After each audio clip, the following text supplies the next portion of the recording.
have, thank you.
One minute.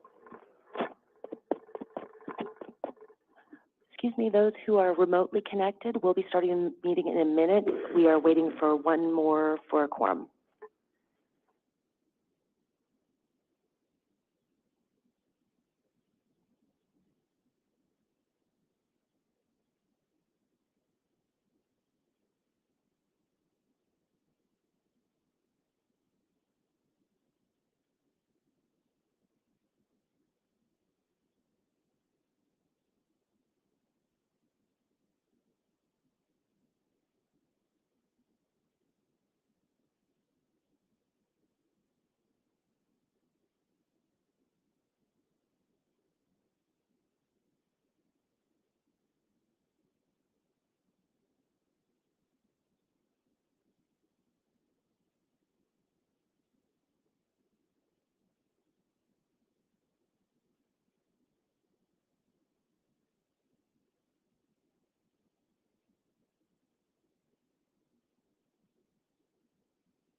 I'd like to call the meeting of the board to order. Will the secretary please call the roll? Director Bott? Director Bott? Director Bott. Director Curry? Present. Director Garza is absent. Director Harrington is absent. Director Kim is absent. Director Ryder? Here. Director Robinson is absent. Director Sorrell? Present. Director Webster Cross? Present. And Chair Taylor? Present. You have a quorum. Thank you. we have any remote? Not yet. Okay. The next regular meeting of the board will be held on Friday, October 25th at 9 a.m. The first item on today's agenda is employee recognition, which will be reviewed by Dr. McItis. Okay, thank you, Chair Taylor. Good morning, everyone. As always, we'll start with our new hires. We want to welcome Mari Acre, Associate Chief Nursing Executive of Quality, Professional Development, and Excellence; Alan Glockel, Compliance Officer, Cook County Care; Asunta McReynolds, Associate Director of Clinical Affairs; Ashley Robinson, Pharmacy Medicaid Program Manager, Health Plan Services; Amanat Ali Khan, Manager of Imaging Services; Tammy Flowers, Clinical Nurse Leader, Maternal Child Health; Brandy McNally, Clinical Nurse Leader, Nursing Quality; Shanae Harkless, Manager of Operations, Community Health Center, Sengstack; Krista Hildebrandt, Nurse Coordinator 2, Cermak Health Services;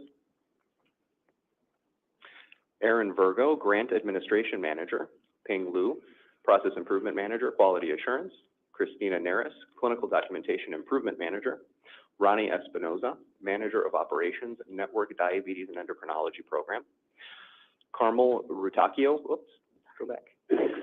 Manager of Transitional Care, Health Plan Services; and Elizabeth Wallish, Senior Project Manager. Welcome to all. Welcome.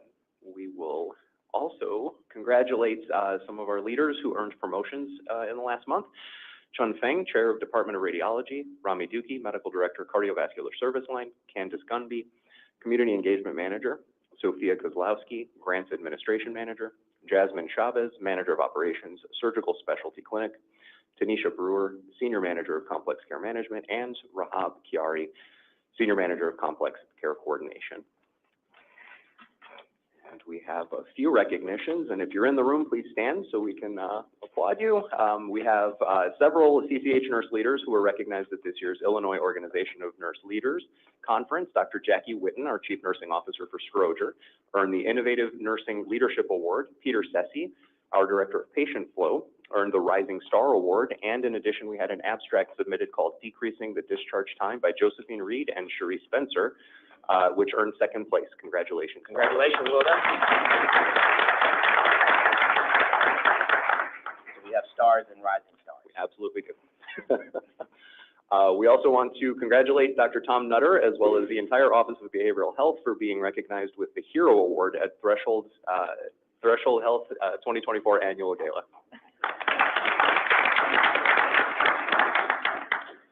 Congrats as well to Erin Galiner, Chief Administrative Officer, Health Plan Services, for being named a 2024 Power Hope Award recipient by Care for Friends.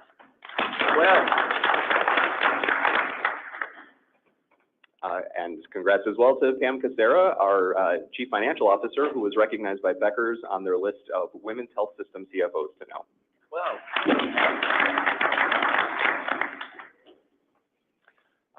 We also bid congratulations to Dr. Julie Nowinski-Konchak. She's an attending physician, Behavioral Health, Department of Family and Community Medicine, and Center for Health Equity and Innovation, who was recognized by the with a medicine award at the Health and Medicine Policy Research Group's annual gala.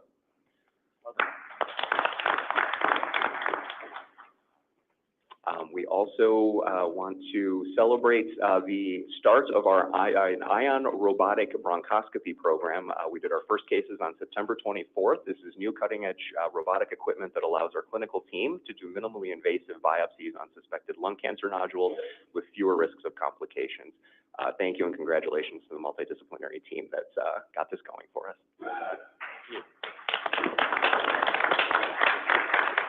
On September 20th, our CCH leadership team was joined by County Board President Tony Preckwinkle, as well as many of our Board of Commissioners. They came to emphasize the importance of getting our latest flu and COVID-19 vaccines. And just for awareness, we're now offering updated COVID and flu vaccines to patients and community members via appointment. And of course, vaccines are free of charge for individuals who don't have insurance. We also want to share that we have unveiled the fourth and final of our murals for this year. The murals are funded in part by Cook County Health Foundation and are part of our ongoing efforts to beautify clinical spaces and strengthen engagement between our healthcare sites and the communities we serve. All right, we'll What pause was the there. fourth?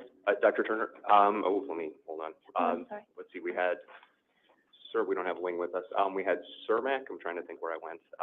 Englewood, Austin, and I'm blanking on the fourth one. Oh, Cottage Grove, thank you, yeah. Okay. I think, Dr. Turner, I think we pause here. These are the follow-up CEO updates? Not yet. Yeah. Not yet. The next item is public testimony. As a reminder, written testimony will not be read into the record, but will be included in the official record of this meeting and posted to the website. Madam Secretary, do we have any speakers who have registered to provide in-person or virtual oral testimony or submitted written testimony? We have 3 who registered to present testimony. The first is Diane Palmer. And just a reminder, you have 3 minutes. When you reach the 2-minute mark, I'll give you a heads up. Hi, Hello, Diane. my name is Diane Palmer, and I'm the president of SEIU Local 73. Local 73 represents about 1,500 dedicated workers in the Cook County hospital systems.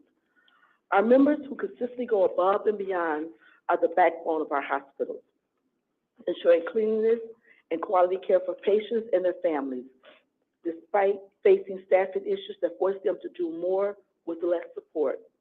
Their dedication remains unwavering. Yet, instead of investing in its dedicated workforce, Cook County Health has relied on agency staffing to address short staffing. It should come as no surprise to this board that Local 73 has an issue with the increased reliance on agency and erosions of our bargaining units. The volume of agency workers in Cook County Health has reached a critical level, and the impact is undeniable.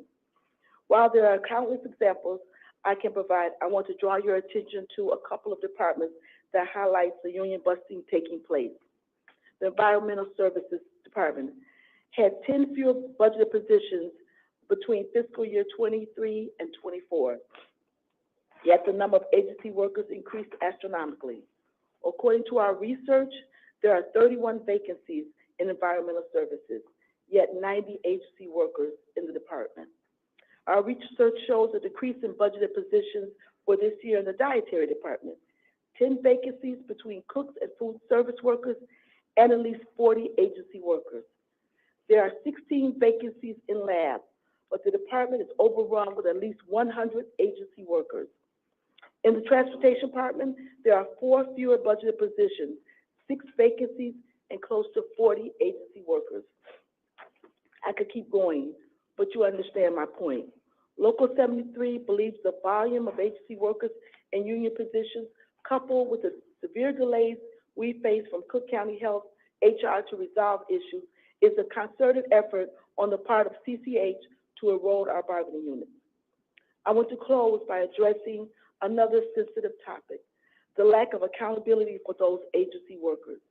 Since 2018, CCH awarded over $500 million to private out-of-state staffing. Excuse me for the interruption. You have 1 minute left.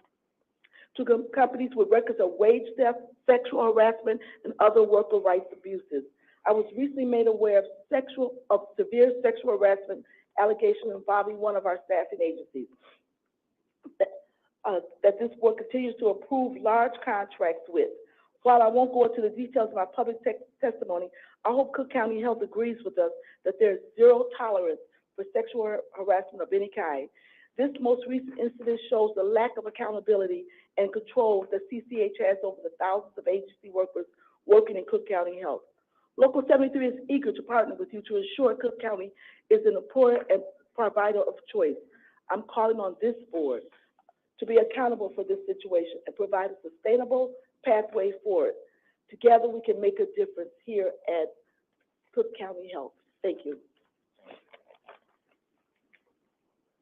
The next speaker is Helen Thornton.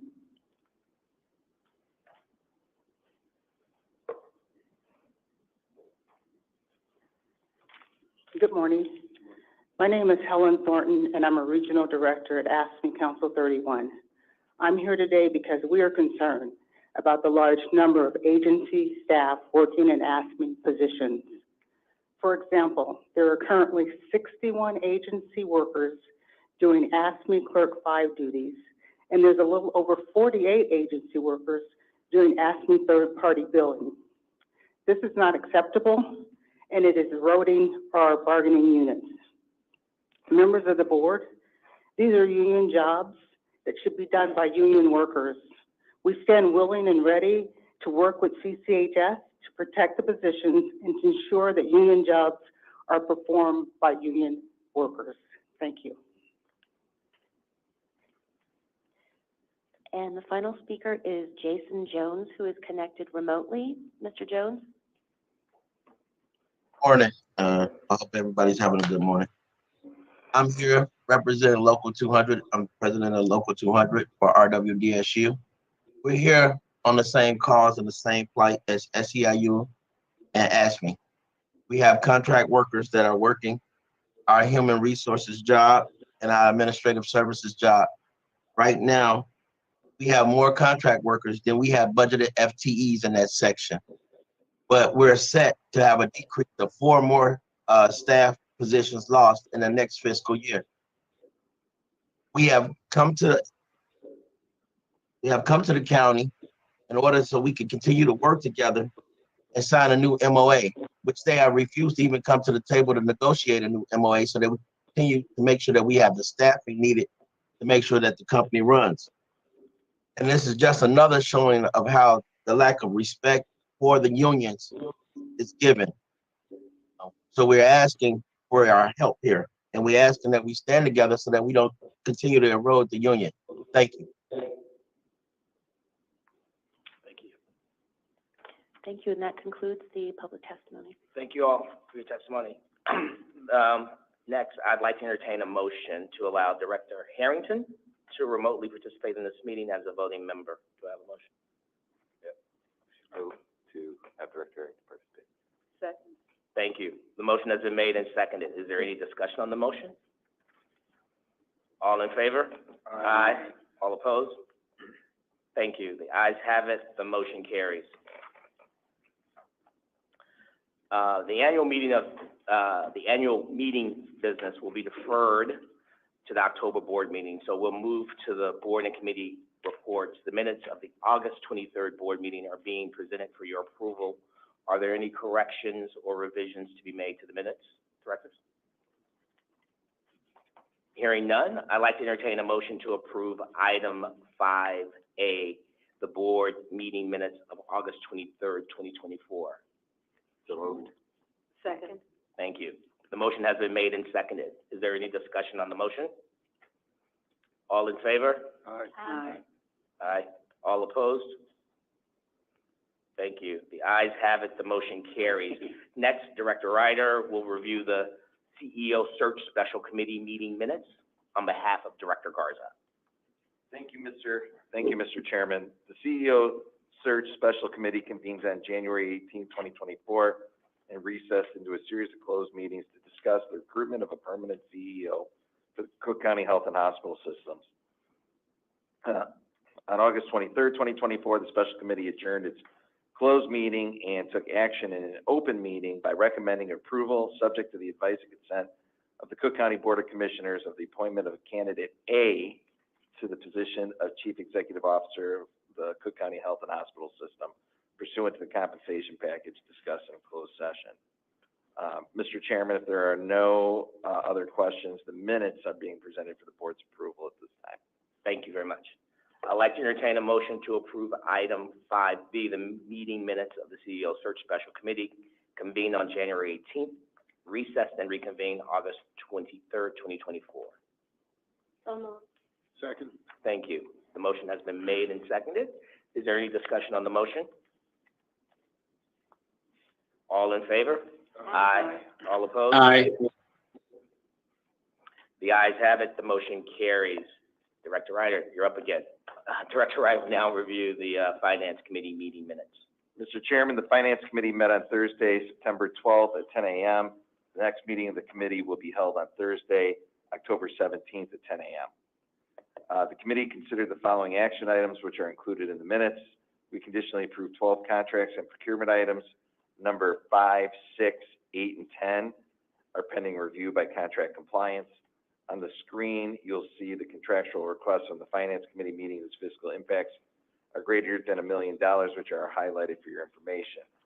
The committee also received and filed grant award-related items. The committee received the following reports, which are also included in the minutes: the MBE, WBE report, and the report of the July 2024 financials. A report on the update on the VIA contract was deferred to the October meeting. A discussion is anticipated to be held with all Finance Committee members on the question of moving the reporting for this and or portions of it to the Human Resources Committee. If there are no other questions, these minutes are being presented for the board's approval at this time. Thank you. I'd like to entertain a motion to approve item 5C, the September 12th Finance Committee meeting minutes, which contain the following action items: approval of the contracts and procurement items, and receiving and filing of grant award-related items. So moved. Second. Thank you. The motion has been made and seconded. Is there any discussion on the motion? All in favor? Aye. Aye. All opposed? Thank you. The ayes have it. The motion carries. We do not have any contracts being presented directly to the board for consideration, so we'll move on to the next item, which is the proposed reappointment of 4 Stroger Hospital Division chairs, presented by Dr. Claudia Fegan, Chief Medical Officer.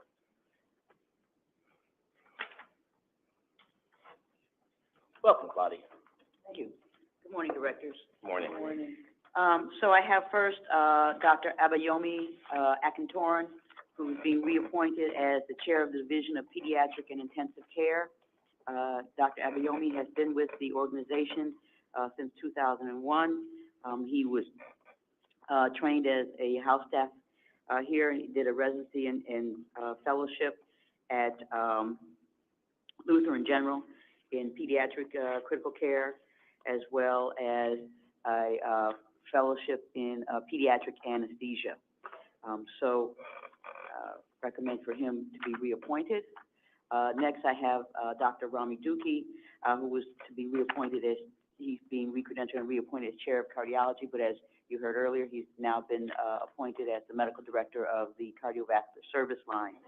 Dr. Duki has been in his role as Chair of Division of Cardiology since 2014.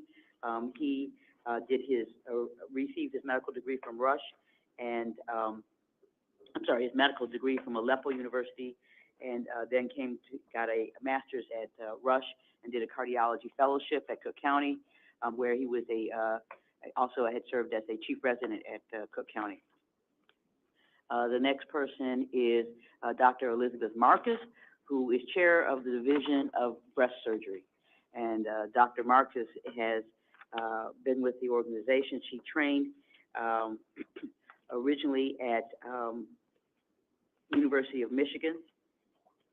She got her MD from the University of Pittsburgh. She did her residency in Department of Surgery at Boston University and did a fellowship at the Roswell Cancer Institute. She has been with Cook County since 1999. Thank you. And last person is Dr. Alexander Ree, who is being reappointed as the chair of neuroradiology. He did his residency in diagnostic radiology at Henry Ford Hospital. He did his fellowships in body imaging at Loyola. He did a neuroradiology fellowship at Massachusetts General, and he also was a graduate assistant at Harvard Medical School. He has been with Cook County, I'll say a long time, but since 2009. Thank you. Thank you very much. I'd like to entertain a motion to approve item 6B, the 4 Stroger Hospital Division Chair reappointments. So moved. Second. Thank you. The motion has been made and seconded. Is there any discussion on the motion? All in favor? Aye. Aye. Thank you very much. All opposed? The ayes have it. The motion carries. Come on, Claudia, you know you like sitting in the seat. The next item is the medical staff credentialing matters. They are being presented by Dr. Akintoran, Stroger EMS President, and Dr. Paul Allegretti. They're not here. Are you going to do this for them? Dr. Allegretti is remotely connected, and Dr. Akintoran is in the OR with a patient, so if you wouldn't mind doing this, Stroger. Okay, so who are we starting with? Dr. Allegretti? Yes.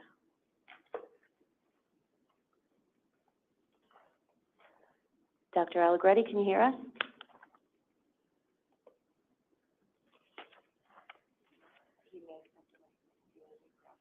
Okay, so you have, the board has received the list of appointees. I'll be happy to entertain any questions about, appointments or reappointments. Yeah, so directors, you have the appointment list, the reappointment list in your meeting packet. Yeah. I'll let you review. We didn't have any challenging, appointments this time. We did not? We did not. That is good to know. Any questions? Well, let me do this right.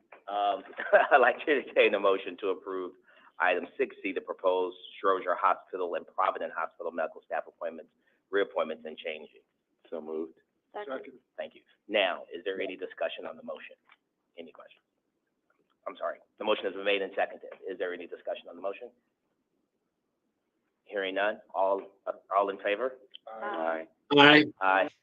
Thank you. All opposed? The ayes have it. The motion carries. Thank you, Dr. Segan. Thank you.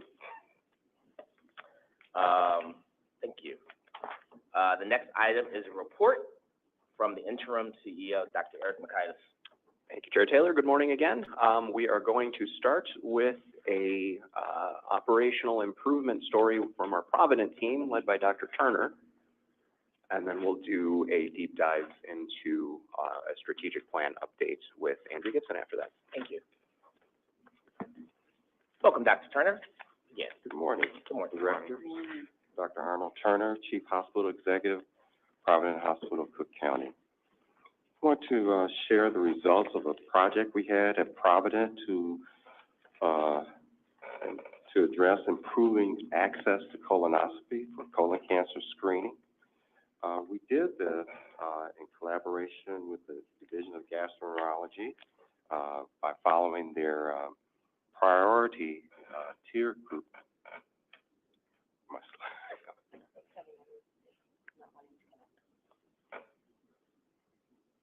I'll keep talking. By following a colonoscopy scheduling priority, there are 4 tiers for priority in this list, going from the most severe, most high risk for having a finding to the low risk. Tier 1 is a patient has abnormal imaging, incomplete polypectomy, has had lower GI bleeding, or personal history of colon cancer. 2 tier is inflammatory patients with inflammatory bowel disease, because they have an increased risk for colon cancer. Iron deficiency anemia, because they can have occult GI bleeding due to the colon cancer. Melena, with a negative GI bleed, that's blood in the stool with a negative upper GI evaluation, and a positive FIT test, that's a positive occult blood in the stool, which carries an increased risk. The 3rd tier are patients with chronic diarrhea, diverticulitis, family history of colon cancer, and a personal history of colon polyps. And the 4th and last tier is just patients who meet the criteria for colon cancer screening, meaning age 45 and above, but have no other risk factors. What we found before we started this project, we looked at our patients that were being scheduled, looking at 6 months back and the coming 6 months forward, and found that we had patients waiting to have a colonoscopy, and we wanted to improve that access and decrease that wait. So we formed a group that included members of the Department of Gastroenterology, our surgical leadership, Edith Arello, who's the nurse manager for surgical services, all the staff that's involved with screening, evaluating our navigators, and our PA that's, works with the GI team, along with, Victor Galfano, who's the interim, Associate Chief Hospital Executive, to come up with a plan to, improve access and decrease, the wait time for colon cancer screening. The result, can we go back one slide? We started off with over 800 patients in the queue, waiting to be scheduled, and we decreased that down to 428, which was a 41% improvement. More importantly, though, if we look at the Tier 1 and Tier 2 patients who have the highest risk of finding a colon cancer, we brought those down to 0 during this project. How did we do that? So we formed a work group. We began actively monitoring the patients that were being scheduled in the queue and had a weekly report out on that. We worked with the gastroenterologist and decided to increase the number of patients that were being scheduled per day. We have colonoscopy 3 days a week at Provident, from 8 to 10 to better account for our no-show or cancellation rate. We instructed the schedulers to select the patients for scheduling according to tier and by date. So we get those patients in who are at higher risk sooner than the patients who are at lower risk. And we changed the model from assessing and scheduling, meaning assessing the patients and then scheduling, but to just scheduling and have the navigators being responsible for accessing the patients. The reason is we want to make sure that the appropriate patients are scheduled for Provident, making sure that their medical problems are managed properly so that they won't have to be canceled on the day of, meaning because of elevated blood pressure, elevated blood sugar. Right. Also, we addressed the proper scheduling with the primary care physicians, make sure that they understand which patients are appropriate for scheduling at Provident. And we changed the navigators model from calling, contacting the patients to a 3-week, 1 week, then a 3-day call prior to the procedure. We are working with one of the barriers is that we need more GI providers. That's not just here in Cook County Health, but that's national. There's a shortage of gastroenterologist specialists. So I know we met yesterday with Dr. Hart and Dr.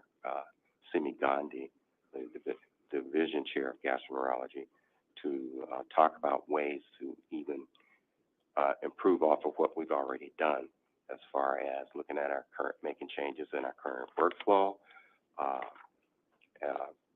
getting additional gastroenterologists, having the proper staff to change our model for scheduling and moving more patients through in order to increase access for colonoscopy screening for colon cancer and to increase our productivity, make efficiencies, and just address this community need.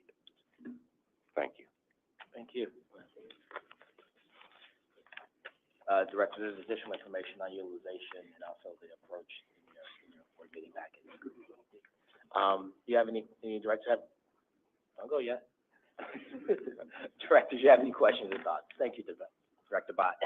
Yeah, I would just, thanks for this information. Curious if there's any analytics or approaches using technology to help with staffing predictions or other clinical opportunities. Actually, we were discussing that just yesterday in our meeting as far as plan.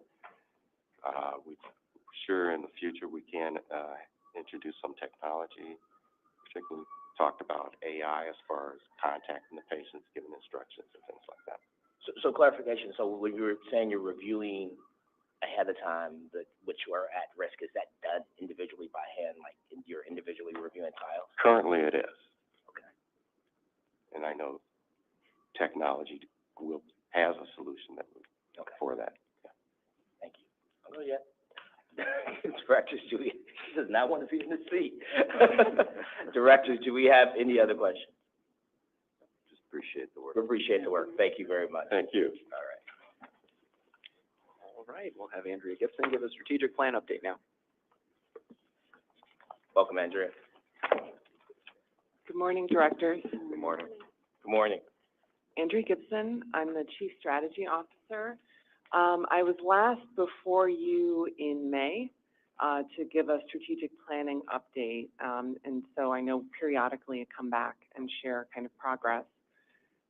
This is the slide that you typically see in the CEO report. This just summarizes some of the recent accomplishments and recent things that are on deck and coming soon. So you'll hear more about this later, but County Care achieved a 4-star rating from NCQA, which is great. Yeah, that deserves and the radiology team spearheaded an initiative to read all of the outstanding CT scans. There had been a backlog, and close to 73% of the pending mammogram reads. Our JTDC team achieved full compliance with the Illinois Department of Juvenile Justice standards. We started using an implantable device sensor program to reduce heart failure admissions. We've also continued to expand some of our specialty services at our health centers. This time we're reporting that endocrinology is now available at North Riverside, and pulmonary clinic services are now available at the Core Center. The employee engagement results improved from the 7th percentile to the 21st percentile. Through our ARPA housing program, we have provided housing stability services to 281 of our patients. We've modified our geolocalization model to have more flexible cohorting at Stroger, and we've implemented real-time notifications for critical vital signs in the EMR. So Excuse me, Sure. what exactly is geolocalization? So it's the, it's kind of cohorting by team of patients as they're being admitted with kind of certain teams on call. Yeah, go ahead, Thank Claudia, if you want. Yeah. When we have teams on call, we try to keep the patients together, so it's more efficient. Dr. Claudia Stegan, Chief Medical Officer. So this has been a learning experience. So we had a notion of putting, we have 3 firms. We have such a large Department of Medicine. We have the department is divided up to 3 firms, and each firm has 4 teams. So that's 12 teams, and we rotated missions. We had gone to a model where we would have each team on a particular floor and a particular unit. But we had discovered that that slowed patient throughput. So in an effort to improve patient throughput, we're now rotating so that there are 4 teams on call every night of those 12 teams. And so that means that there are 3 teams, there are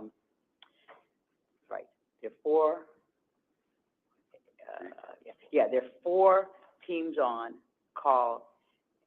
So each team has every 4th night call. Got it. Okay. And so they're localized to a particular area. We're hoping that this will improve the throughput.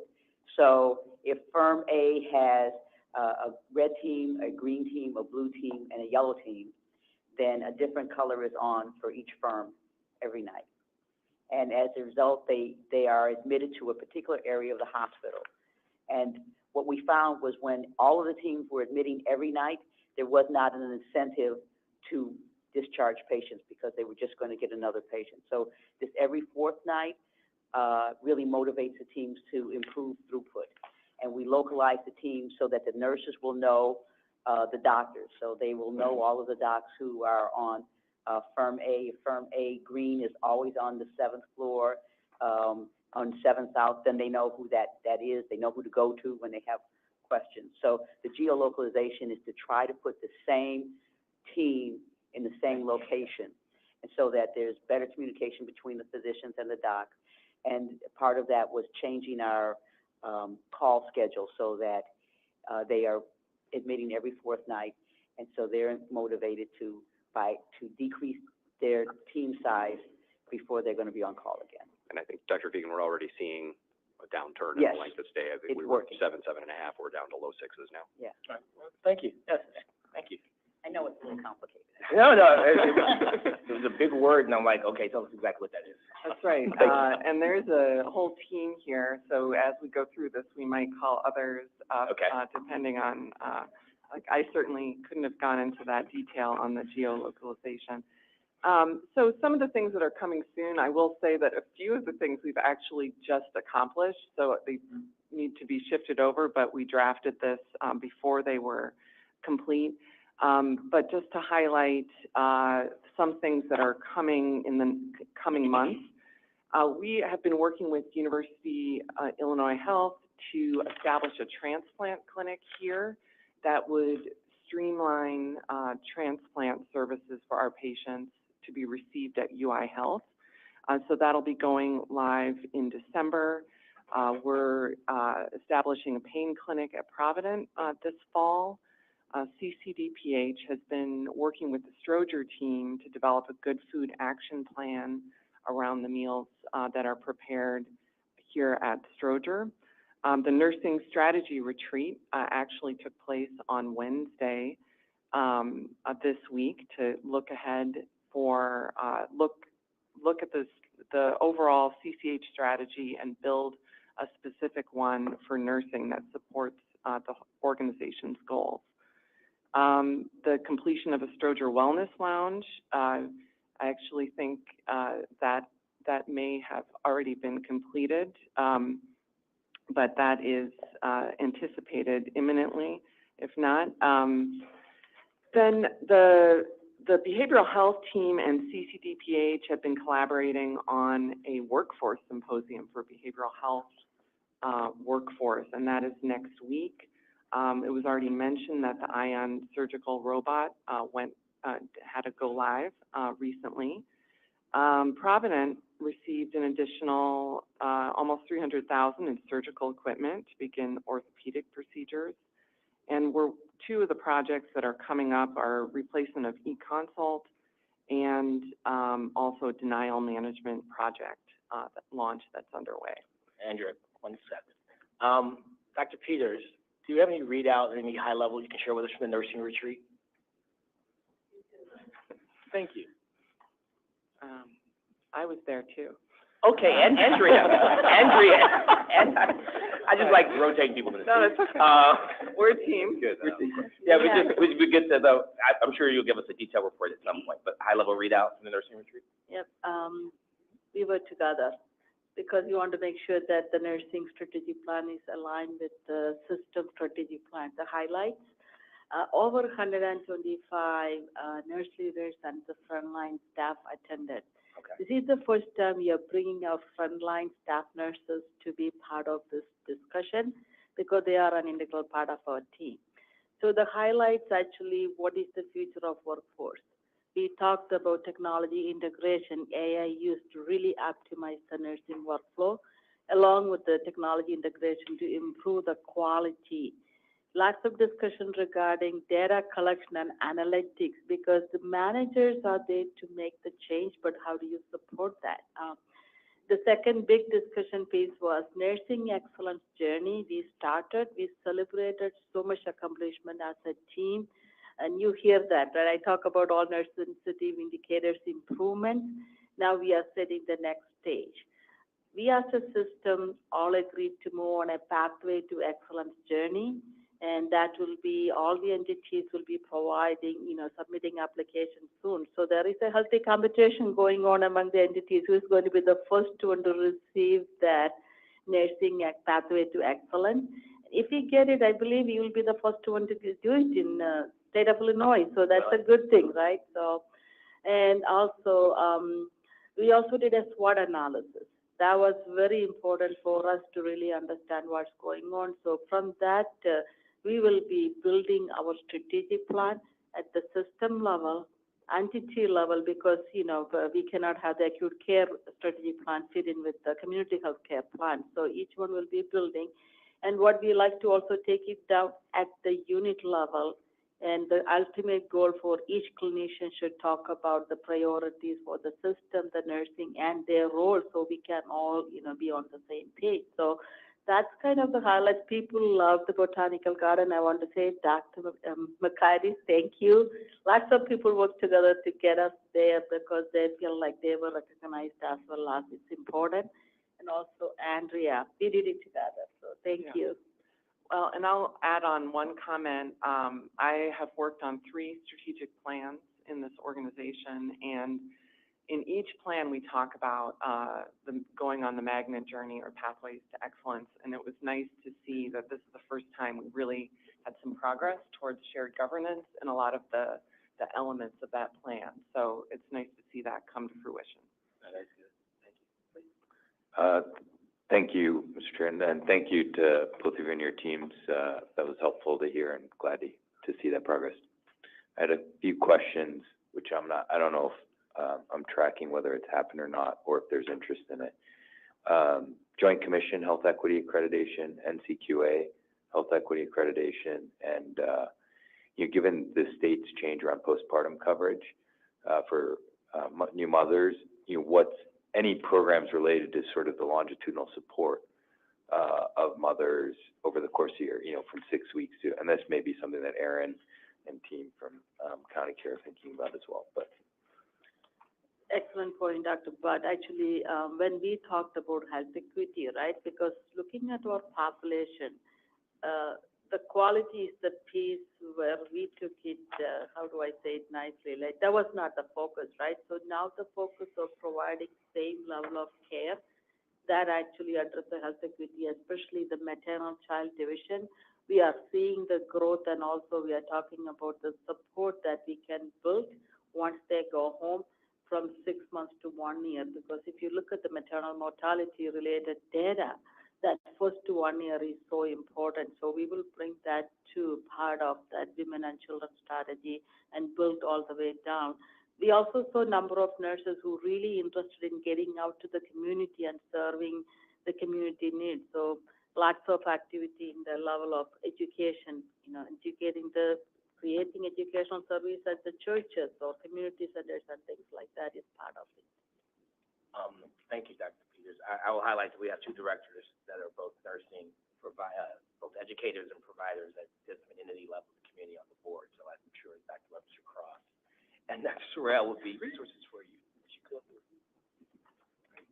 I like volunteer people. Thank you. Thank you.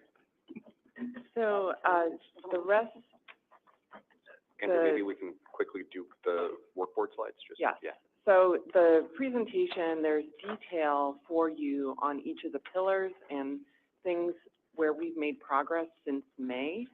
I am not going to go through every one of those, but certainly welcome any questions you have later. I do want to go to, let's see, page 13. So, one before. So this slide we shared with you earlier this year because we wanted to operationalize, operationalize the strategic plan in kind of our normal processes. And we have made some progress so on that. So we have, and now we can go to the next slide.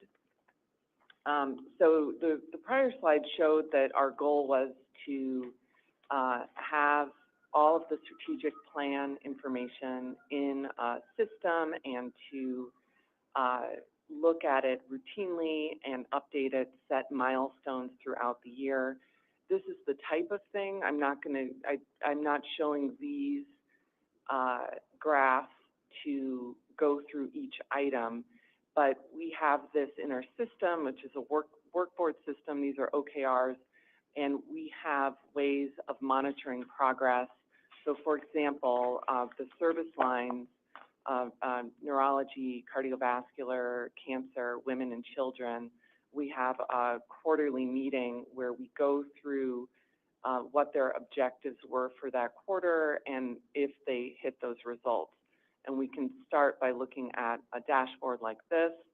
And then if we go to the next slide, it shows another way that we can like, look, and again, I wasn't showing these to go through the content, but just to give you a glimpse into how we operationalize some of our discussions around the strategic plan.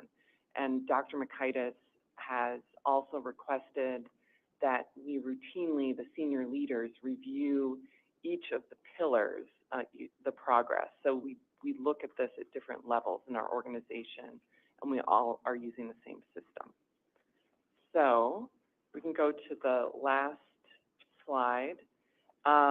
So we're going to continue to build out that routine review of strategies and progress towards those strategies at various levels in the organization. We also need to look at the strategic plan, what we've accomplished this year, what is our work plan really for next year. And then next year, we have to collectively, with the board, go through the strategic planning process for the next 3-year strategic plan. So we should be kicking that off early 2025 to make sure that that's complete by the end of this strategic plan. So with that, I'll conclude and see if there are any questions. Thank you. Any directors, any other questions? Just recognition for the work of the around quality and patient safety and experience for those teams. So I know I've been working closely with them, so I appreciate all as it relates to the strategy. Yeah. Thank you. Appreciate it. All right, Thank you. It's going to be thank a busy, it's always busy. Pardon me? It's going to be a busy year, but it's always busy. Always, yeah. The next item are informational reports, starting with the review of the Employment Plan Officer semi-annual report. Oh, this is you. Yeah, Kimberly Kraft, followed by a review of number of committee metric reports. Kimberly, welcome. Hey, good morning, everyone. Kim Morning. Kraft, Employment Plan Officer. As mentioned, I'm here to present a summary of the Employment Plan Office's 20th semi-annual report. It covers the period of time between January 1st and June 30th of this year. Before going further, I just wanted to provide an overview of what the Employment Plan is and the function of the Employment Plan Office, just to provide some context for the content in the subsequent slides. So first, for the broader audience, the Employment Plan is the manual that contains our system-wide rules governing our hiring processes and other employment actions here. It does prohibit discrimination.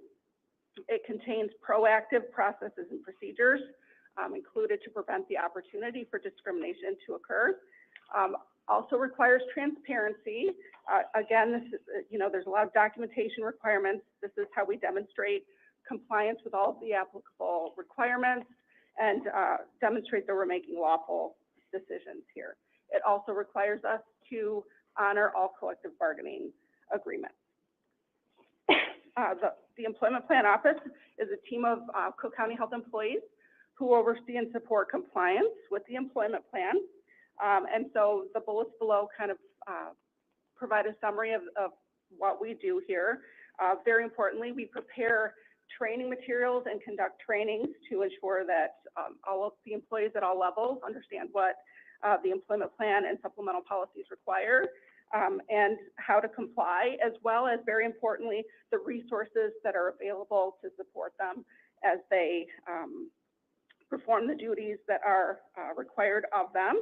We have a lot of reference materials, for example, Hiring Central, which we've talked about in past reports, but as well as people contacts to help them as questions arise. So we do that. Then what we do next is we observe and audit employment actions.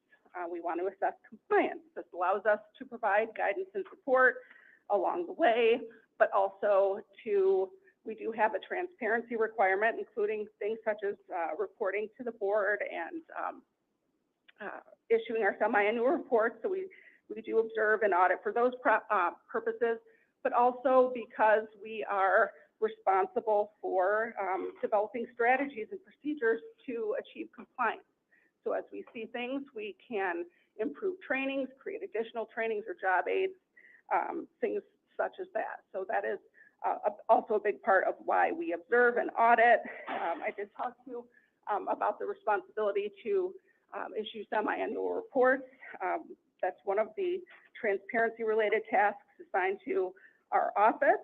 We have, twice per year, we issue reports to demonstrate to the public how we are doing with compliance. And then we also have an investigative process. You know, when allegations of non-compliance are brought to us, or we can even initiate on our own. And there are transparency components that go along with those reports as well. Moving to the next slide, please. Okay, so what is new? From a transparency perspective, as I mentioned, the 20th semi-annual report was issued. That is a report that it's pretty detailed, and it will be placed upon our website and on our intranet for employees. Since the last report, the accelerated hiring process that was piloted with nurses was extended. That pilot period was extended, and I've talked in past reports about how important it is to document our processes and make that public for purposes of transparency. So very importantly, that pilot was documented and attached to the employment plan. It is up on the website for all to see. In past reports, I've also made observations about our website and made recommendations for improving things from a compliance standpoint or just ease for our users. And two very important updates were made since the last time I reported. The HR page has been updated. It's way more user-friendly, easy to navigate, find things, all things compliance related, as well as I've mentioned, you know, the employment plan requires that we have our job descriptions available and on the website, and that was also accomplished since the last time I reported to you. Moving on to new resources, there are a couple of hires within HR since the last time I reported that will be very critical to ensuring employment plan compliance within our organization. That would be the Associate Chief of Human Resources for Talent, and more recently, beyond the reporting period, but I'm still including it, an Executive Recruitment Specialist will be a very valuable asset to supporting compliance, especially with the direct appointment process, which we have addressed in past reports. The Discipline Resources Tool, as I mentioned, you know, one of the things we do is we study, you know, where we see opportunities to increase support, resources to aid in compliance. And so within this last reporting period, the Discipline Resources Tool went live. It is, I would equate it to Hiring Central. It's a lot less sophisticated, but it is a landing page that was placed upon the Employment Plan Office's intranet page. It creates one or two click access to our leaders who are implementing discipline, to the policies, the personnel rule that's applicable, all of the job aids, forms, templates used in the process. And including links to the collective bargaining agreements that apply. So that has been very helpful. We also, as I mentioned, one of the things that we do throughout is study what's working and what's not, what might be taking additional time, where compliance points are. And so one thing that was identified was in that final process, once the decision to hire packet is gone to HR, there's sometimes a length of time involved with the recruiters going back and forth with the hiring managers to get things corrected and fully compliant so that they can move forward to offer. So during this reporting period, a DTH pre-submission checklist was developed to assist our hiring departments in doing their own internal compliance check before they submit it to HR, so that, you know, we can reduce the time, the back and forth on the back end and move more quickly to the offer. And then the hiring manager checklist was updated. This is something that is given by HR when any interview packet is sent to a department. It's up on Hiring Central. It's a checklist resource job aids that our hiring managers can use to stay in compliance as they move through a hiring process. So very importantly, this was updated to really call out a lot of the new tools and resources that have been developed over the past couple of years. For example, the interview question portal that was developed to make that process easier and quicker and more streamlined for our hiring leaders. Beyond that, very importantly, we completed annual training for our interviewers here and our supervisors. That was very time consuming, but well worth the effort, and we'll be moving forward onto HR annual training next. Moving on to the next slide. So what this slide shows is the main hiring process that we monitor or audit in every reporting period that we come to you with. For any of these appointed positions, you'll see we monitor all of them or audit the documents for all of them. The volume is low enough that we can do that. For all of the others, the volume is particularly high. So for those, we just collect samples and review samples to get a snapshot and evaluate where we are with compliance. So what you can see in these slides is that they demonstrate that our process is working. So for each hiring process, and you'll see more detail in the report itself about, what our samples looked like and, what compliance points we were looking at and what we found. But as you'll see, as we identified issues at all, you'll see how we followed up consistent with our roles in the organization to support compliance. Next slide. This next slide, similar to the one we just looked at, these are the main non-hiring employment actions that we either monitor in person or review documents and audit for. Again, this slide was put in to demonstrate that the process is working. As issues are identified, we take appropriate action to support compliance. Next slide. So as I mentioned earlier, one of the functions is an investigation process.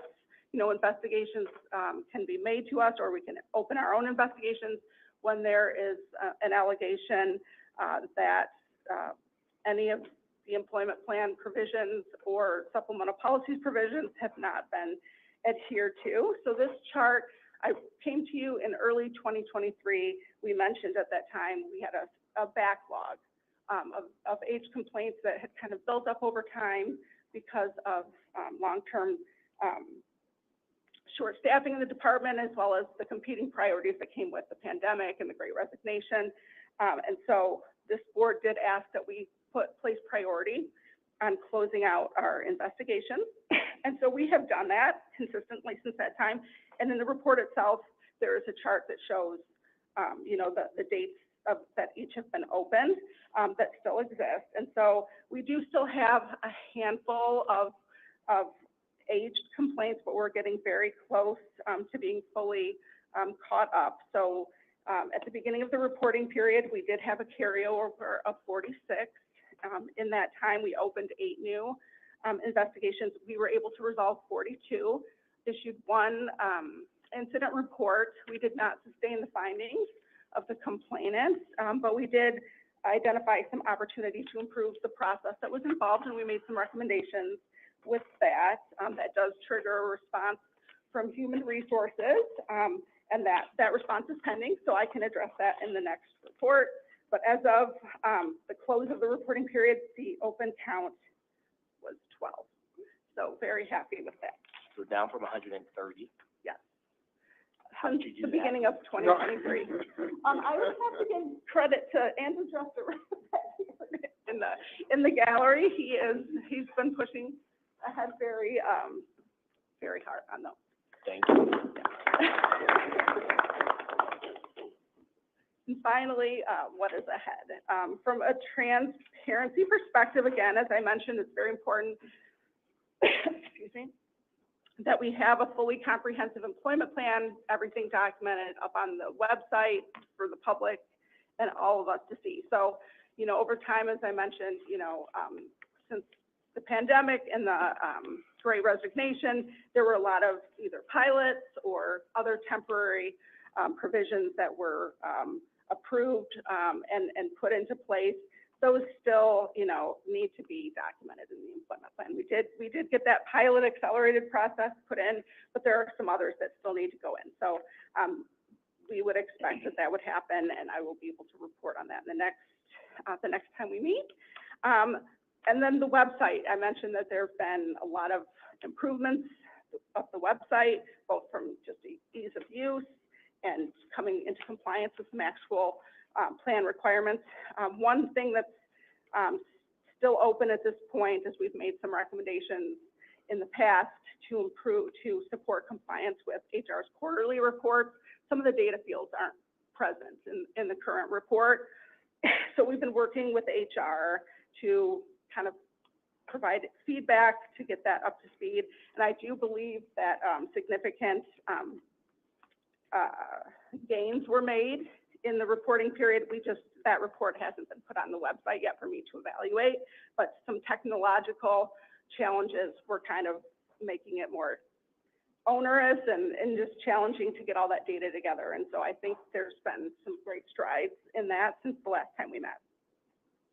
Policy updates, as I mentioned, there's a continued ongoing review of the employment plan and of those related implementational procedures, as well as all the tools and technologies that all work together.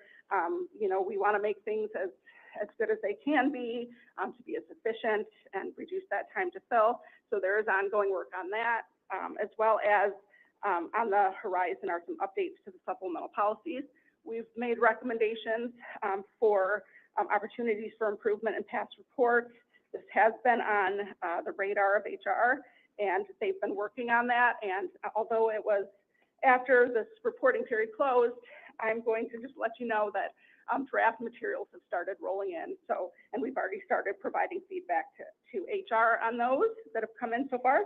And so I would expect we would have more progress to report the next time we meet. And then finally, what else is on the horizon from a training perspective? You know, as the employment plan gets updated and as the supplemental policies are updated, of course, that will require that we develop new training so that everyone knows what the rules are and can comply with them. And then, as I mentioned, I think earlier on, the next thing for us, we completed that interviewer and supervisor annual training. We will be moving on to annual training for HR personnel. Just like they, you know, the interviewers needed to learn their particular function with hiring process, HR needs to be refreshed on their particular responsibilities in implementing hiring and other employment actions. I believe that is all I had for you today. Thank you. Director, any questions? Okay, No questions. Thank you. Next, Human Resources Committee metrics. Gary from the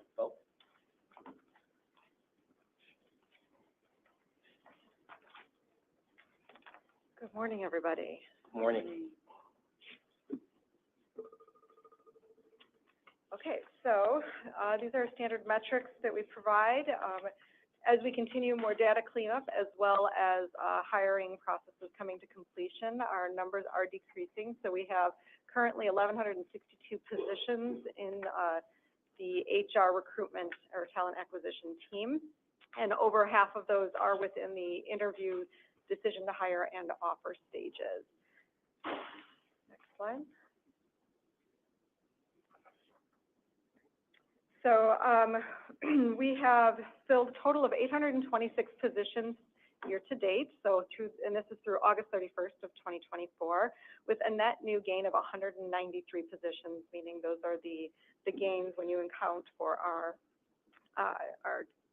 turnover in the organization as well, with 557 of those 826 positions filled due to external fills, which has allowed us to increase that net gain. And our time to fill, we report quarterly on time to fill. So for the Q3, our time to fill was overall for all of our processes 114 days, which is down. We've got the graph below that shows you over time how things have been It increased in early 2024, and we've been on a nice steady downward trend ever since the beginning of 2024 to try to get back to that 2023 number of 92 days time to What's our bill. goal? Our goal is 90. Okay. Gary, can you tell us of those 103 net gain? 93. 193. Yeah, 193. What those job positions are? I mean, I know that this is a little different because this is a cumulative number and you're hiring for a lot of things. Where are we seeing the positions being filled in excess of meeting attrition? Got it. We will definitely look at that from that perspective and get that number to you guys. Yeah, and, I know we're in the HR report, but since this comes up during finance as we move contracts, could you, give me something for the finance committee on that? Sure. Not a problem. So basically, if you look, not to jump ahead, you're looking for the same data that we have on nursing on slide 10 for each job category. Yeah, I'm looking, if nursing is what takes up most of it, but I feel like it's gonna be in other areas as well, potentially. Sorry. Right, but so just to clarify, so you're looking at the areas where we've filled positions and we've seen a gain in that particular department or that job Correct. classification Correct. versus their attrition. Correct. Yeah. Okay. Not a problem. Okay, next slide. This is our separations review, and happy to report our resignations are still going down. As a matter of fact, we've had a decrease of 39% of resignations just since last year, and that's been a steady increase of that percentage year over year for the last couple of years. So in the prior year, from 22 to 23, the decrease in resignations was around 25%, 26, it was in the 20s. And then now we're at 39% in that decrease. So we're really pleased to see that trend of decrease in our separations and specifically around the resignations has continued to bridge that gap and increase that net new, meaning the turnover is lower, so that allows our net news to increase for us. Sorry, I got a question on this one too. Are you finding anything in any, exit interviews in terms of why people may be resigning, less, or why that number's changing? Is there anything? Well, I don't know that I would find out why they're resigning less. I know, but why, I mean, typically though, you would find something in the exit interview that there'd be a trend and a change of why people are executing, resignations. So if people are happier or sadder, that would reflect in a trend on people are leaving, which may also have a backwards look on the people who are staying. Right. So when we think about our resignations specifically, we don't get a lot of responses to our exit surveys. Okay. And unfortunately, so we don't have a statistically significant number yet. We're working through some processes to try to increase that. We've got more this year than we did last year due to some improvements, but we still have a long way to go. Generally speaking, most people do not want to provide that information, unless it's because of a promotional opportunity. So a lot of our responses do identify that it was due to promotional opportunities that were just not available for their field in this organization at the time. They just go to Glassdoor and give their exit interview on Glassdoor. Pretty much. And perhaps to maybe address what you're asking, Director Ryder, is as part of the yearly reviews and retention, maybe asking what types of additional strategies, any changes in this past year that has encouraged you or motivated you to continue in working with us, so that you're actually getting the activities or the line items that might be encouraging continued employment, which would then address the areas that you're asking about, Director Ryder, and then also asking staff what might be an additional motivation or gain to help with continued years employment with us, and that will help you to hopefully work to continue on that downward trend. Right, and those are part of our exit surveys. Those are very specific questions we do ask. And that was one of the things we changed from the last several years, is we changed the type and the way the questions were asked to make it easier for Right. responses. And we've seen, like I said, a little bit of an increase, just not statistically significant yet. But then we did complete our employee engagement survey. And so although that specific type of detail has not been asked in that survey, we did get some good information about those general topics in the annual survey. Yeah, we can And actually, as part of that engagement, what might encourage you in the next year to continue working with us? Right. What additional added benefits, bonuses, what types of methods would help to make this a more friendly and welcoming work environment? And that yeah, so we can actually infer, I think, some of that from the engagement survey, as well as some of our opportunities. We have a report, and we're gonna be doing a deep dive next month on the engagement survey for all of you, so. I think I could tell you anecdotally, based on feedback that we've gotten over the years, that pay, benefits, utilization of outside staffing agencies to fill vacant positions, which we heard about earlier, and also, vacancies in departments where, not just where the positions are being filled, but also departments where there's vacancies, but there is no supplemental staff coming in. So, Yeah, anecdotally, I would agree with that. Thanks. Okay, next slide shows our turnover rate generally against the national benchmark. And so as you can see, year over year, we have been decreasing our turnover rate. We are 6.5% for fiscal year '24 as of the end of August, against the national benchmark, which we don't have the 2024 number yet, but we have the 2023 number, which was 20.7%. We don't anticipate the 2024's national benchmark will be significantly different.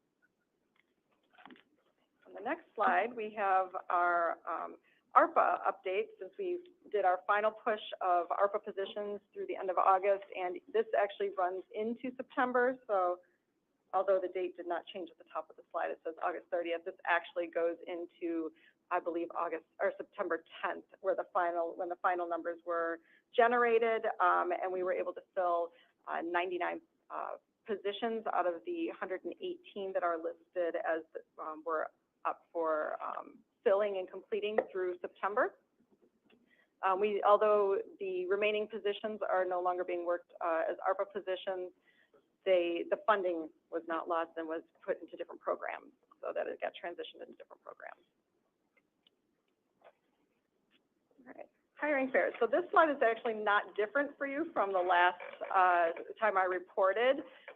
It's just a reminder of where our hiring fairs were at the end of July, because in August we did not have a hiring fair. We did have a hiring fair just last week, though, that was actually very successful. So I can preliminarily tell you that of the LPN positions that were in the fair, offers have gone out for all of those vacancies that were in the hiring fair.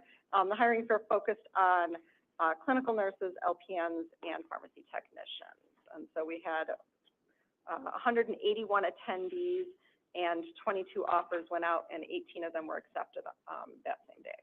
So we're very excited and are looking forward to hopefully those additional offers being accepted.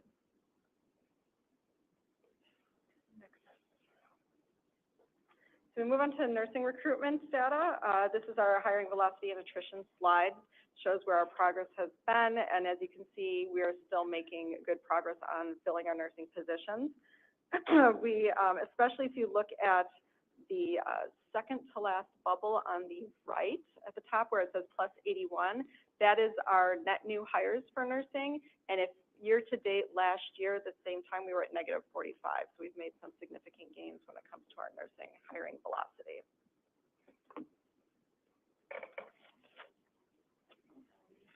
Our accelerated nursing hiring program, which Kim alluded to, and we present this slide. This slide looks significantly different than it has in past. We did significant data cleanup. We found an error in some of the formulas and the programming. And so we did a deeper dive and found that for accelerated hiring specifically, so from the last August to this August, we had 117 offers go out. We had a 71% start rate, meaning offers were accepted and those individuals have started already. We have a few that are future hires, so their orientation dates are in the near future. And then the rest were declines or transfers. So a number of those positions were actually transfers, so we're not counting those as new hires. All right, so we, for nursing specifically, and this is just a big picture overview, we use generally 3 different types of hiring processes. We've got our actively recruited hiring process, which is our normal hiring process. We've got the accelerated process, which we've piloted over the last year, and then we have hiring fairs. And this shows the success rate of moving positions through each of those different types of processes. As you can see, our actively recruited process, which is your traditional conducting interviews, you have screening by HR, you have an additional screening process on the back end before the offers are made, is still our most successful process in filling our positions. Accelerated nursing and hiring fair, those are truly just external hires, so no promotional or transfer opportunities are usually within those, although once in a great while there were some of those in there. And we're at 47% fill rate and a 41% fill rate for the positions that are identified for those processes. Carrie, Director Harrington has a question. Thank you, Debbie. Yeah, I have a question that goes back to the slide on separations. And there was some discussion about that. Okay. Yeah, I was wondering, is there a way to look at this in contrast to the marketplace or similar organizations? Because we're a pretty unique organization. And I think overall, and everyone would agree that we do a great job. But if we want to make a judgment about what we're doing, it would be good to see what we're doing comparable to similar organizations. That's all. Thank you. Yes, and that's, using the turnover rate because benchmarking, we can get those numbers nationally, and that's why on that next slide we had the turnover rate against a benchmark. Turnover separations are accounted for in the turnover rate. Separations, you're right, it's a little harder to get that data, whether it's nationally or specific to our type of organization. It's hard to compare those apples to apples, but we chose the turnover data because that seemed to be the most correlative to our organization and what we would be able to track. Thank you. So Chair Ryder, I know we have, I think, 1 or 2 more sections, but I know we're also on a bit of a time crunch on it. Sure. Are we okay to submit those as information only and let Erin have some time? I know we have Health Plan Service update as well. I'm sorry, what did I say? Right. But sorry. I am, yeah, it is. This informational. Directors, you have 3 other slides. They're informational, background information and attachment. Thank you, Karen. Sure. Mr. Gleaner.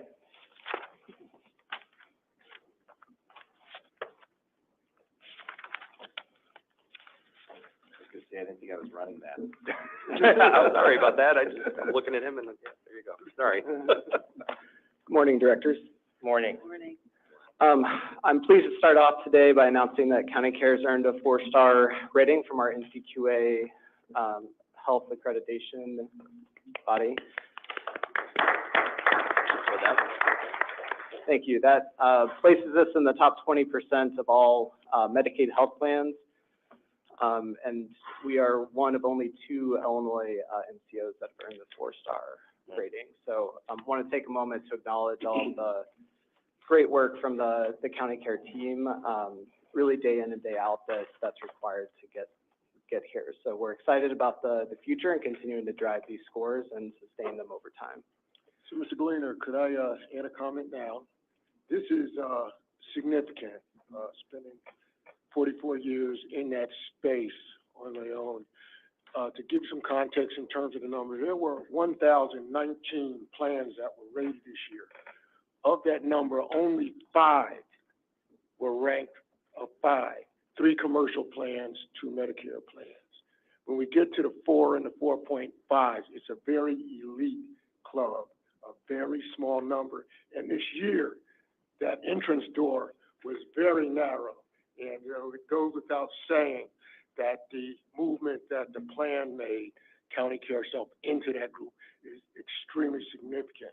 So I just wanted to give that context. It's enough to talk about the achievement, but when you look at the scope, 115 Medicaid plans across the country with the many iterations, and only a handful are admitted at any given time. So this is a significant achievement, significant accomplishment. And again, I wanted to recognize the hard work, commitment, and focus that you and your team put in the efforts to get us there. It's a time to recognize and to celebrate. I mentioned to Ms. Galena to celebrate this accomplishment. Thank you. Thank you. And just to quickly address a question earlier from Director Bott around NCQA health, their health equity accreditation, that is something that we have been assessing. We've gone through a gap assessment of where we're at versus those standards, and that is something we've got on our roadmap. We're mainly thinking about the right timing to do that, given some of the resourcing it'll require in some of those pieces, but it's definitely on our radar to pursue. Great, thank you.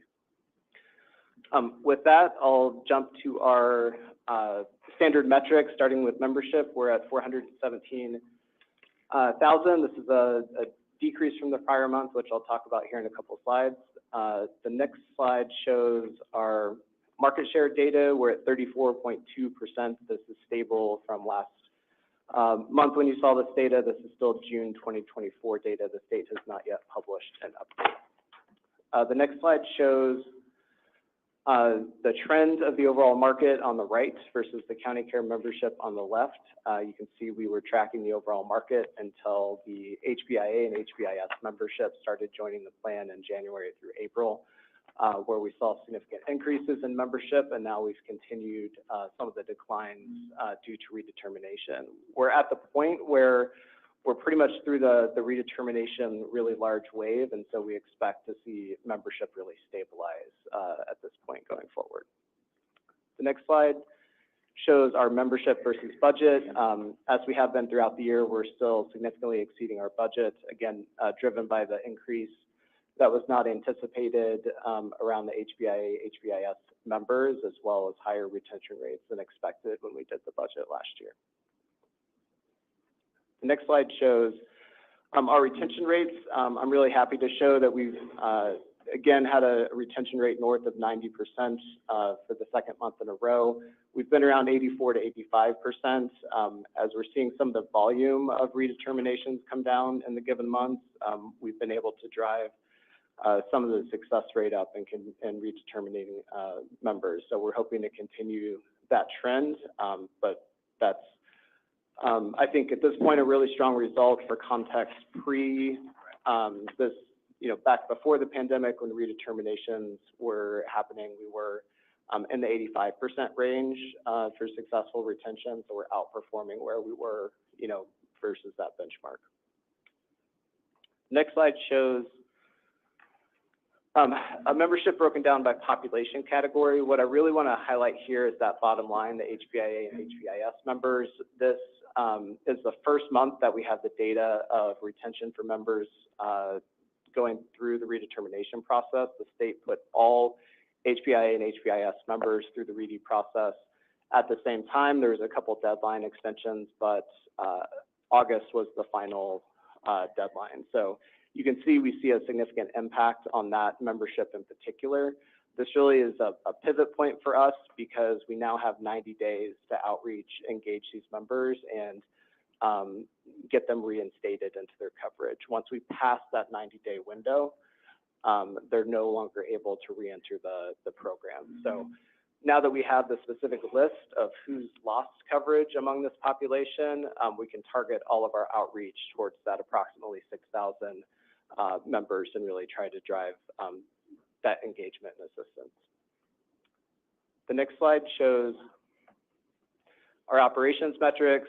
We're still within SLAs here, so no real call outs at this point. The next slide shows our utilization. This continues to generally trend downward. You'll notice the light blue shading, which is what we're projecting, is starting to increase. This is a result of the membership that we've retained having some higher acuity than the entire population pre-redetermination. And this is a statewide trend that we're seeing. The state is increasing rates to account for that trend, so we expect that that'll balance things out in terms of utilization, revenue, and expenses. The next slide is our final slide, which shows just where we're at in terms of overall claims payments. And I think no real call-outs here. We're continuing to focus on staying within the 30 to 60-day window and driving down towards 30 days. With that, I'm happy to answer any questions. Do you feel like you're staffed to handle that 6,000 focus outreach in a month? Yeah, I do think we've got the infrastructure built to do that. It's definitely a heavy lift, but I think we're capable of doing that. I'm having a little fun with this. I paused when I saw the enrollment numbers. We haven't seen a minus sign in 48 months. No, right. At all. That is really significant. Again, it was expected that we would see this decrease. So again, hats off to the wonderful job that you've done in maintaining retention of significant membership over nearly a 4-year period. Yeah. That's a great job. Thank you. Thank you. Dr. Weiss, that's your question. I see it in your face. No, I can talk. No. That's fine. No, it's okay. Thank you. Great work. I'll just leave it at that. All right. Thank you, Eric. You were thinking. Next, Reggie Thomas will provide an operational excellence dashboard. Reggie, there you are. You're hiding. Good morning. I realize we are a few minutes forward, so I will try to You're read good. it quick. You're good. All right, so patient experience data, we try to change the format up a little bit. Instead of giving the hard to read, the dashboard, we have the graphs up there. So patient experience data, rolling 12 months, we are doing exceptionally well. We've been above our baseline.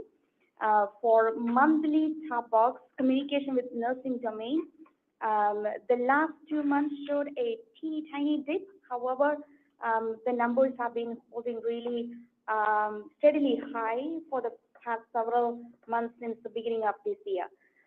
Related to 12-month survey response rate, we are in the red for both rolling 12 and monthly survey response rate. But as we have shared with the board in the past, we continue to be challenged by, not getting responses back. We do have a lot of returned mail when we send the surveys out. But we are hoping that, starting in 2025, once CMS allows us to start using other means of reaching out to our patients, like electronically, we will be able to bring up our response rate. Under clinical outcomes, we continue to do well. In 2023, we had 11 CLABSIs. For the first 6 months of this year, we have had 3 CLABSIs, 4 COTIs. So far, 8, I should say, up to the end of June, we had 8 COTIs, and this is definitely on our radar. Our infection control team, as well as nursing leadership, is taking feverish steps to make sure we stay on track to keep that number below our target for 2024. For PSI 12, we had 7 cases so far, so we are confident that we will be able to keep it below our baseline. Readmission data, as you can see, we are doing exceptionally very good for both same hospital readmissions as well as readmissions to other hospitals. I fail to do this every time. I should explain what those colors mean. Wherever you see purple, that means we are performing above our stretch goals, and dark green means we are performing above our target line. So as you can see, it's really looking good. Throughput is in the red. Sorry, Dr. Bhatt? I'll have a question after you finish. Go. For throughput, yes, we've been in the red for a while now, but as Dr. Fegan mentioned earlier, with that change in the model of admission to medicine floors, we are hoping we'll be able to, get back to our baseline. That's for starters. Yes, Dr. Bhatt. Yeah, on the CAUTI and CLABSI data, are you seeing any relationship with the staffing workforce issues, or are there any, what's driving some of that? Or are there other more overall clinical reasons for it? Correct. We haven't, Peter, please keep me honest here, we haven't seen any staffing correlation with that data. It's more around hardwiring the bundle compliance. So there've been concerted efforts from both, infection prevention and nursing to make sure that, this is something that is discussed during IDRs every day, where we are talking about, catheter necessity and, the commitment to get the lines out as So soon it's as. about adding in that check back as well, right? Unit-based huddles, making sure kind of the safety protocols, all of So the that. high to be honest reliability with you. process. Exactly. Just to add to the team, we recently had 4 CLAPSs. There's so much work is done to drill down the why behind it, so we are also correlating if there any connection to the water. And so Dr. Gelber is spending enormous time. We'll come back with that. Simultaneously, we also track each and every staffing associated reports, because any nurses can file an unsafe staffing, which we encourage, plus the eMERS. There is no correlation between those reports to this incident, but I think we learned something interesting for me, what happened with that 4 CLAPSy cluster kind of incident within medical surgical units. So more to come on that. Thank you. Right, moving on to the Provident dashboard. Again, for patient experience, they've been doing very well for the past several months now. Clinical outcomes, they do see the sepsis bundle compliance in the red. That is, as we shared with the board in the past, we expanded the measures or tactics we successfully launched at Stroger last year to Provident in 2024. So the team is really going through that learning curve right now. However, in terms of compliance with the bundle elements, we are seeing an increase. Again, we don't see a whole lot of sepsis cases at Providence, so sometimes even with, slight changes in the bundle compliance data, we do significantly see, the numbers going into the red. But not an excuse, but as I said, it is really a learning curve for the team right now. In terms of hand hygiene complaints, they've been doing really well and really sustaining it above our stretch target for past several months. Throughput data, it is in the red now for monthly left without being seen after having some really great, performance, at the beginning of the year. However, the number of admissions to ED has also gone up for Provident in the last few months. So that's also impacting that data. So there is continuous focus on bringing that number down. As we have shared with the board in the past, they have utilized the tactics that seem to have worked for Stroger over there, like, having that, pulling the patient from triage, having the physician go out to the triage area and doing the screening, so there wouldn't be any waiting for the patients who really need the help, right away. I mean, this is, I think, a call out too. If we recognize that we've actually significantly over the last 18 months increased both patient throughput, service line operations, all of those things we're focused on driving a higher consistent profit. So by nature, you're going to have these splits. But hats off to Dr. Turner and your team, by the way. Yeah, terrific work. That's right. Moving on to the ACHN dashboard.